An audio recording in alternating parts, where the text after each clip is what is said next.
Is it normal to feel guilty for spending a significant amount yearly on travel? I feel I could be so much farther in my investing journey if I don't spend so much annually.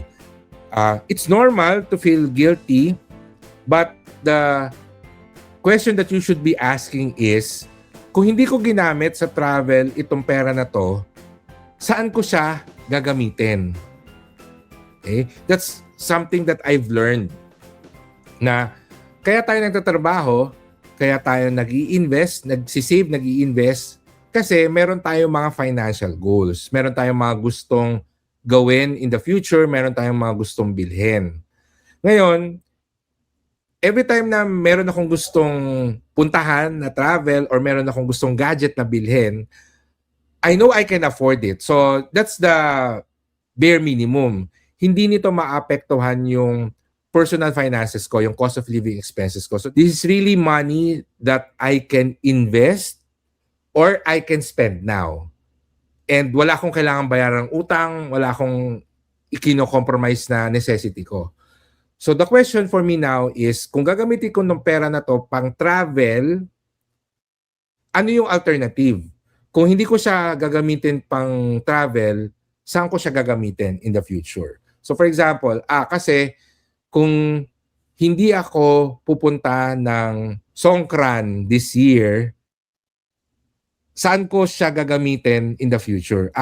That means I can probably go to Taiwan next year. Ganyan, di ba? So, ma-reallocate ko yung pera. So, ang tanong kayo sa akin ngayon, saan ko ba mas gustong pumunta? Sa Thailand or sa Taiwan? Di ba? Kung pareho lang yung weight niya, then I can decide na saan ko ba talaga gusto pumunta. Itong Thailand, sabihin na natin na andito na yung opportunity ko, sa tingin ko, pwede ko siyang i-spend without feeling guilty because wala akong maisip na pwedeng ibangga sa kanya na specific goal na feeling ko mas magiging okay. So for example, yes, I can afford to spend some money now para mag-travel, pero gusto ko rin kasi mag-upgrade ng cellphone and by the end of the year, may bagong iPhone, gusto kong bilhin yon. So ang tanong ko sa sarili ko, ano yung mas magiging masaya ako?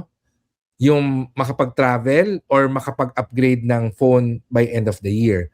So personal finance is personal. Kung feeling mo na, ay parang mas gusto kong mas maganda yung phone ko. Kasi ang luma na ng phone ko, 5 years old na, hindi na maganda yung speed, hindi na ganun ka-crisp yung pictures. So, pwede ko ngayon i-reallocate yung pera ko pang travel towards buying yung cellphone. Diba? So, ganyan talaga ka-importante yung financial goals. Pinagpaplanuhan mo saan mo gagamitin yung pera. Kasi once na may naset ka na financial goal and gumastos ka dun sa financial goal na yun, there will be less guilt on spending that. So, Mick, it's normal to feel guilty. Actually, may mga namimita ko pag nagta-travel ako with some friends, nagigilty sila bumili ng mga branded na mga bag.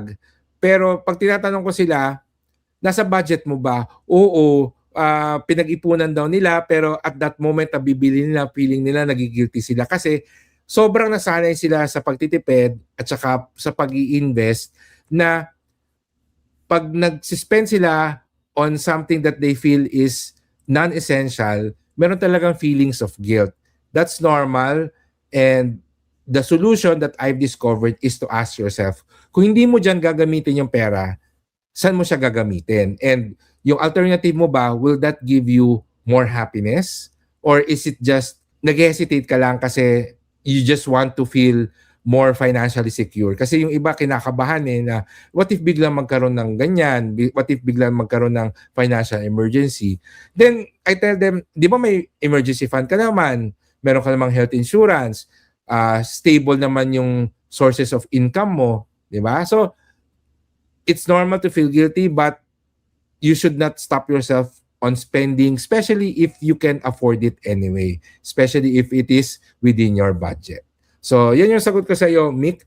And I hope ay natulungan kita sa concern mo. And go ahead. Yung travel ay isa sa mga financial goals ko and priorities na mataas, no? Dahil there is really something different from the experience and satisfaction that you get when you travel, especially sa ibang bansa, but also sa provinces, even yung to experience a different culture, nakaka-widen ng perspective natin, and we do learn a lot of things, and even mga business ideas. I know some people who get great business ideas because they saw it in another place, no, in another country, na isip na pwede ko tong gawin sa Pilipinas, and it turned out to be a good business idea. So yes, it's normal, but it should not stop you, especially if it's within your budget and you're not compromising any necessary expense.